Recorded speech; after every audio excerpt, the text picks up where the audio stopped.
नमस्ते एवरीवन। कुछ दिनों पहले हमारे यहाँ पर काम हुआ था। जो विंडोज़ होती है ना, तो उनको एक्सटेंड किया था लोहे के से। तो काफ़ी दिन तक काम चला। हालांकि 3 या 4 दिन का काम होता है, लेकिन उन लोगों ने इतना टाइम लिया, 2 सप्ताह के ऊपर हो गया, लेकिन फिर भी वो कुछ नहीं हो पाया है। तो उसी दौरान क्या होता था ना, देखिए इतनी बड़ी विंडो मतलब 2 सप्ताह ऐसे खुली थी। मतलब आप सोच सकते हो ऐसे खुले इसमें कैसे सोना भी नहीं आ रहा था, बताइए। लेकिन क्या करें, अब करना ज़रूरी था क्योंकि धूप काला आए। गर्मी के वजह से कूलर तो इंस्टॉल करने के लिए जगह बनानी पड़ती थी ना, इस वजह से। लेकिन क्या हुआ ना, ये काम काफ़ी दिन पहले हुआ था, लेकिन इस दौरान क्या होता था, जो भी हमारे घर में कुछ भी काम होता था तो हम बालकनी में जाके रख देते थे। चाहे सीमेंट की बोरी पकड़ लीजिए या कुछ भी जो वेस्ट मटेरियल होता था वो हमारे बालकनी में रख दिया करते थे। तो क्या होता था, इस वजह से इकट्ठा कर करके थोड़ा थोड़ा कर करके पूरा वहाँ पर बालकनी में कबाड़ जैसे हो गया था। क्योंकि वहाँ से तेज़ धूप आती थी, तो वहाँ पर कोई काम नहीं कर सकते थे। हम स्टिचिंग का काम करते थे वहाँ पर थी। हम सिलाई का वहाँ पर पूरा बंदोबस्त करके रखा था। आपके साथ शेयर भी किया था, वीडियोस है तो हम लिंक आपके साथ शेयर करेंगे। तो लेकिन तेज़ धूप के वजह से हम वहाँ पर काम करना पॉसिबल ही नहीं था। तो फिर ऐसे कर करके पूरा इकट्ठा हो गया। तो अभी काफ़ी दिनों के बाद अब मानसून आया है, दो दिन बारिश हुई है, तो इस दौरान हमने उनको सही किया है, तो आपके साथ शेयर कर रहे हैं। उस दौरान हमारे पेड़ भी काफ़ी सूख चुके थे, कुछ सही से नहीं था क्योंकि पानी कभी मिलता था कभी नहीं देते थे, या कुछ ऐसा चलता था। वो सब होने के बाद देखिए ये एक नया काम चालू किया। जस्ट हाल ही 2 सप्ताह में वो पूरा हुआ। फिर ये वोल्टास एयर कंडीशन हमने फ़िक्स किया। तो जब वो आए थे तो उन्होंने कहा कि 1 आधे घंटे में फ़िक्स हो जाएगा, लेकिन जहाँ पर हम इंस्टॉलेशन कर रहे थे वहाँ पर भीम आया था। मोटर के लिए होल बनाना पड़ता था, जिस पाइप के लिए होल बनाना पड़ता था वो जा ही नहीं रहा था। तो काफ़ी मशक्क़त के बाद बड़ी सी ड्रिलिंग मशीन लाने के बाद वहाँ पर होल बनाया गया है। जब वो होल बना रहा था तो उनको तो कुछ नहीं लग रहा था, उनको लग रहा था कि काम निपटाना है। लेकिन वो होल की वजह से पूरे घर में, इवन दो जो बेड के अंदर तक धूल चली गई थी, सीमेंट का पकड़ लीजिए, वो ईंट का पकड़ लीजिए, इतना डस्ट पार्टिकल था कि वहाँ पर कुछ भी काम करना इम्पॉसिबल हो गया था। ड्रिलिंग मशीन से काम चला तो वो काफ़ी बुरी हालत हो गई थी, लेकिन हो ही गया, फाइनली वो इंस्टॉल हो गया। और देखिए इसके कार्डबोर्ड हो गए, कुछ भी जो भी कचरा बनता था वो, ये आउटर है, आउटर पीछे के साइड भी जाएगा, वहाँ पर भी काफ़ी डस्ट हो गया था। तो देखिए ये हमारा पूजा रूम है, तो यहाँ पर हम पूरा कबाड़ा छोड़ देते थे। कुछ भी काम चलता था तो कुछ भी घर पे छोटा मोटा कुछ भी हमारा भी काम चलता था, स्टिचिंग का काम चलता था, हम पीछे में जाके डंप कर देते थे, ताकि जब टाइम मिलेगा तब सही करेंगे। लेकिन वो ऐसे करते करते 4-5 महीने ऐसे ही चले गए। जो इंस्टॉल करने के लिए आए थे उन्होंने ही डेमो दिया था, लेकिन पूजा वगैरह करने के बाद हम उसको चालू करेंगे। और यही आउटर है जो पीछे के साइड में जाएगा, वो ही बालकनी में जाएगा। इस तरह से रखे हैं ताकि वहाँ पर कोई बारिश ना आए। पूजा का भी सामान ऐसे ही रखा है, कहीं किताबें पड़ी है, कहीं कुछ कहीं सिलाई का सामान रखा है, तो कहीं बॉटल रखी है। देखिए कितना सारा सामान फैला पड़ा है। और देखिए पूरे पूजा का भी सामान यहीं पे रखा है। कहीं मतलब पूरा जो फिक्स जगह थी वो है ही नहीं, इधर उधर रखा पड़ा है। जो चीज़ है वो उसी जगह पे रहनी चाहिए, कायदे से रहनी चाहिए। हम जो भी काम करते हैं वो 12 बजे से 3 बजे आफ्टरनून में ही करते हैं। यही हमारे पास टाइम होता है जहाँ पर हम क्लीनिंग कर सकते हैं या स्टिचिंग कर सकते हैं या और कोई वर्क हम इसी टाइम में कर सकते हैं। इसके पहले हम नहीं कर पाते और इसके बाद भी हम नहीं कर पाते, क्योंकि हमारा शेड्यूल इस टाइप का हमने मैनेज किया है कि हम इवनिंग में ही कुछ काम करेंगे। अदरवाइज़ हम दूसरा टाइम या मॉर्निंग में, ऐसे मान लो मॉर्निंग में 5 बजे उठने के बाद हम पूरा काम करेंगे, ये हमसे नहीं हो पाता है, क्योंकि और भी कई तरह के हमारे पास काम रहते हैं। इस वजह से हम इवनिंग में ही प्रेफर करते हैं काम करना। और देखिए इवनिंग में ही हमने अभी कपड़े वॉश किए हैं, हालांकि पानी की काफ़ी दिक्कत हो रही है।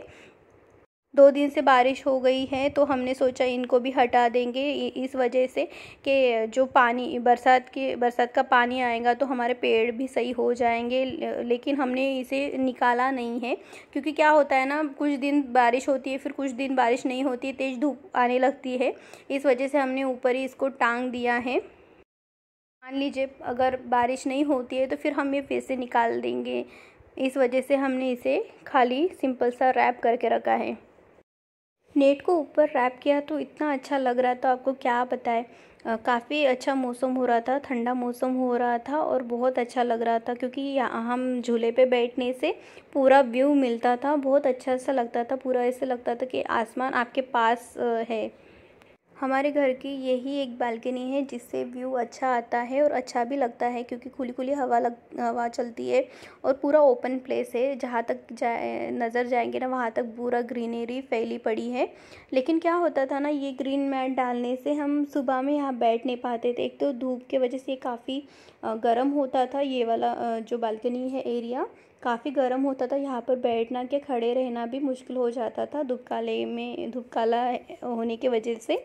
और दूसरी बात, हम मॉर्निंग में बैठते थे 5:30-6 बजे, यहाँ पर अपनी चाय बनाकर आते थे, झूले पे बैठते थे और तब सोचते थे कि अब सुबह में क्या करना है, कैसे बनाना है, खाना पकाना है, क्या पकाना है और इवनिंग में क्या काम है, फिर नाइट का क्या रूटीन होता है, तो हम यही डिसाइड करते थे। लेकिन ये धूपकाला जो है हमारा फर्स्ट धूपकाला है। यहाँ पर हम देखिए, हमने बियर की बॉटल जमा करके रखी है, क्योंकि हमें वाटरफॉल बनाना था, लेकिन ये इतनी सी बनी है और ज़्यादा कलेक्ट नहीं कर पाए जा रहे हैं शिफ्टिंग के बाद से। हालांकि हमको 2 साल हो गया, लेकिन फर्स्ट जब ईयर था तो लॉकडाउन था, तो हम हमारे घर में थे, हमारे गांव में थे, तो हमें कोई इतना एक्सपीरियंस नहीं था। ये सेकंड ईयर है हम यहाँ पर है और यहाँ पर पूरा महीना तो नहीं, हम धूपकाले में 2 ही महीने यहाँ पर एक्सपीरियंस कर पाए हैं। इसके पहले हम गांव में ही थे, लेकिन इस दौरान हमें महसूस हुआ कि ये बालकनी धूपकाले के लिए बनी नहीं है, खाली ठंडी में और जब बरसात होती है तब भी अच्छी है। धूपकाला में सही नहीं है, हम यहाँ पर बैठ नहीं पाएंगे और ना कुछ सोच पाएंगे। यहाँ के जो भी प्लांट्स थे जो मर गए थे, जो ख़राब हो चुके थे, हम उसी टाइम पे वहाँ पर हटवा दिए थे और जिसकी ज़्यादा ग्रो हो चुकी है उसके प्लांटर चेंज कर दिए। इस टाइम पर हमने कोई भी प्लांटर में पानी नहीं डाला है, खत वगैरह नहीं दिया है, क्योंकि अभी बरसात है तो बरसात से ही अच्छे हो जाएंगे पेड़। बाद में देखेंगे जब थोड़ी सी ठंडी चलेगी तब हम देखेंगे। लेकिन हाल फिलहाल में हमने खाली मिट्टी में दूसरे पेड़ों को लगाया है और जो ख़राब हो चुके हैं, जिसका कोई यूज़ नहीं हो सकता है, या जो खाली प्लांटर थे वो इकट्ठा करके रखा है, जमा करके रखे हैं। सिर्फ मिट्टी है और कुछ भी यूज़ नहीं किया है। हालांकि सॉइल बनाने के बहुत सारे मेथड होते हैं जो हम आपके साथ आगे में शेयर करेंगे। और देखिए, यहाँ पर हम पुराने प्लांटर रखे थे, जहाँ पर ग्रेनाइट लगा के रखे थे। बालकनी की ये दीवार है, तो देखिए पूरा मतलब पानी हमारे यहाँ का थोड़ा सा खारा आता है, तो इस वजह से काफ़ी स्ट्रॉन्ग स्टेन गिर गए थे। लेकिन हमारे यहाँ पर पानी की भी दिक्कत है, तो हमने सोचा कि अभी जितना निकल सकता है उतना निकल दे, बाद में हम डिटर्जेंट या कुछ और लिक्विड वगैरह यूज़ करके बाद में करेंगे, क्योंकि अभी करेंगे तो थोड़ा पानी ज़्यादा चाहिए धोने के लिए, तो हम वेस्ट नहीं करना चाहते थे। जब थोड़ा सा पानी मिल जाता है, अच्छे क्वांटिटी पे पानी जमा हो सकता है, तब हम ये काम करेंगे। हाल फिलहाल में हमने खाली इसे स्क्रब से या जूने से थोड़ा सा घिसा है साबुन लगाकर बस, और पोंछ लिया है। इसमें भी हमने पानी का कोई यूज़ नहीं किया है, पोंछने से पानी कम लगता था।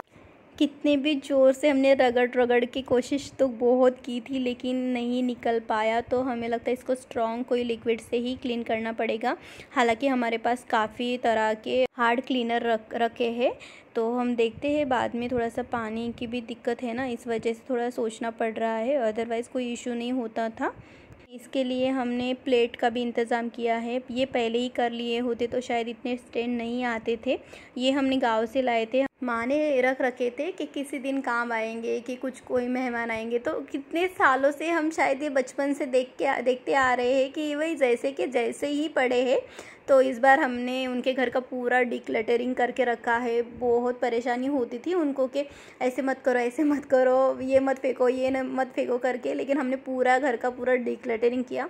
जो यूज़ होते हैं वही चीज़ें रखी है। तो उनमें से ये चीज़ जो थी वो हमें यूज़ थी, तो हमने लेकर आए थे यहाँ पर। देखिए, इसके पहले हमने 3 बोरी जो गार्बेज बैग होते वो फेंक दिए थे, फिर भी इतना डस्ट बाकी है और भी साफ़ सफाई बाकी है। और ये भी जो प्लांटर है उनको भी सही करना है, उनकी भी मिट्टी थोड़ी सी कम करना है, क्योंकि बारिश आएगी तो पानी वहाँ पर जाएगा तो पूरी मिट्टी फैलेगी ना, इस वजह से। देखिए, ये पूरा फ्लोर हमारा पूरा ख़राब हो चुका है, लेकिन अभी क्या कर सकते हैं, इसे अभी 2-3 बार तो जूने से घिस के रख दिया है और दो बार पोछा लगाया है।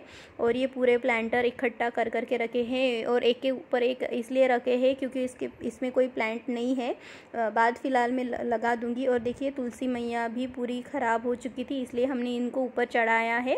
हालांकि हम दीपक ऊपर नहीं जला पाएंगे क्योंकि काफ़ी तेज़ हवा चलती है, इस वजह से। और उनके सामने ही शालिग्राम को स्थापित किया है, वो तो उनकी जगह ही है। और देखिए, यहाँ पर भी कितने सारे हार्ड स्टैंड पड़े हैं। हम काफ़ी वरीड हो रहे हैं इस बात को लेकर, लेकिन देखते हैं बाद में। और जो भी प्लांटर थे जिससे हम छोटे प्लांटर को ट्रांसफ़र करके बड़े प्लांटर में लगा के रखे थे, ये हमने किचन बालकनी में यहाँ एरिया है, वहाँ पर हमने ये लोहे का एक एक्सटेंशन बनाया है, वहाँ पर रख दिया है, ताकि यहाँ पर डायरेक्ट बरसात आती है, डायरेक्ट धूप भी आती है, ये इस वजह से हमने यहीं पर रख दिया है। और ये हमेशा यहीं पर रखते हैं, लेकिन जब धूप काला होता है तो धूप से बचाने के लिए हम इधर ट्रांसफ़र कर देते हैं। और देखिए, ये साफ़ होने के बाद इतना अच्छा दिख रहा है। और ये पाइप है जो हमने पता नहीं यहीं पर था, जब हम शिफ्ट करें तो वो वहीं पे पड़ा था, तो उसके ऊपर भी एक प्लेट रख देंगे और वहाँ पर भी एक कोई प्लांटर रख देंगे या कोई फाउंटेन का। इसी के ऊपर हम फाउंटेन के लिए सोच रहे थे, इसलिए हमने बॉटल वगैरह जमा करके रखी थी, लेकिन वो हो नहीं पाया। तो ये करते करते 7 तो ऐसे बज गए थे। ये पूरा क्लीन करने के बाद हम नहाने के बाद पूजा वगैरह कर लिया है और बाद में शूट किया है आपको दिखाने के लिए कि फाइनल लुक ये इस टाइप का दिख रहा है। और ये थोड़ी बरसात हो रही थी ना, इसलिए हमने शालिग्राम जी को अंदर लिया है ताकि उनको कोई दिक्कत ना आए। बाद में हम सुबह 11 पूजा जब करेंगे मॉर्निंग की, तब हम इनको वहीं पर लाकर रख देंगे तुलसी माता के पास। आशा करते हैं आप सबको पसंद आएगा और आप हमें ज़रूर बताएंगे कि कैसा हुआ। Thank you so much.